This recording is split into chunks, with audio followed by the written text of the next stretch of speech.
বিসমিল্লাহির রহমানির রহিম। ঈদের ছুটিতে ঘুরে আসলাম নীলফামারীর মুসা পার্ক, অর্থাৎ এটা হচ্ছে নীলফামারীর ডুহুলিতে অবস্থিত।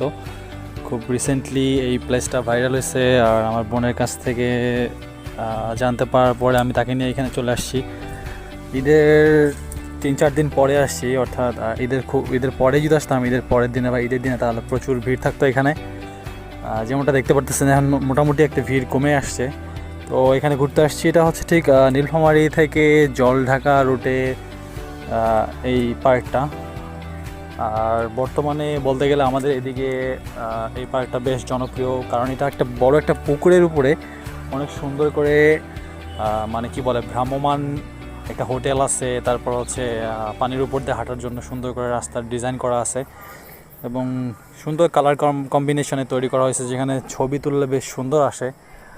তো এই পার্কটা ঘুরে আসছি ঈদের 3 থেকে 4 দিন পরে, এবং এটার এন্ট্রি ফিটা যদি আপনাদের বলে দিই, অর্থাৎ ভিতরে ঢোকার যে টিকিটটা সেটা হচ্ছে 20 টাকা, অর্থাৎ 20 টাকা দিয়ে এটার ভিতরে আপনার ঢুকতে হবে।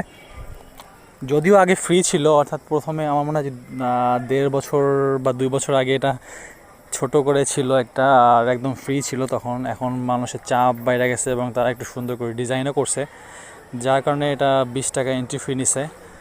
আসলে 20 টাকা এখানকার জন্য অতিরিক্ত হইলেও তারপরও মানুষের মানে এখানে মানে যাওয়ার ইচ্ছাটা অনেক, মানে খুব কাছে হওয়ার কারণে নীলফামারী শহর থেকে খুব কাছেই এই জায়গাটা, একটা সুন্দর একটা পুকুরের উপর ডিজাইন করা। এখানে তেমন বলতে গেলে শুধু আপনার ভ্রাম্যমান এই যে হাঁটার জন্য যেগুলো দেখতে পারতেছেন আর কি, রাস্তা, তারপর হচ্ছে দোলনা আছে, নৌকা আছে, যারা একটু নৌকা দিয়ে ঘুরতে বা একটু পানির উপরে একটু সময় পার করতে চান তাদের জন্য হচ্ছে ব্যবস্থা আছে। তারপরে খাওয়ার জন্য হোটেল আছে, হোটেল বলতে কয়েকটা আছে আর কি, এখানে চিপস পাওয়া যায়, আইসক্রিম পাওয়া যায়। হ্যাঁ, আবার তারা দেখলাম মানে নতুন যেহেতু করতেছে, সাজাইতেছে, সেক্ষেত্রে আমার কাছে বেশ ভালোই লাগছে জিনিসটা।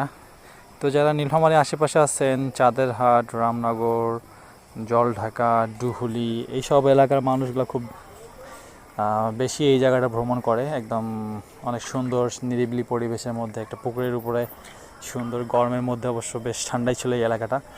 সো এই ছিল ভিডিওটা। Thanks for watching. যদি ভালো লাগলে অবশ্যই চ্যানেলটা সাবস্ক্রাইব করবেন আর ফলো করবেন। Thank you for watching.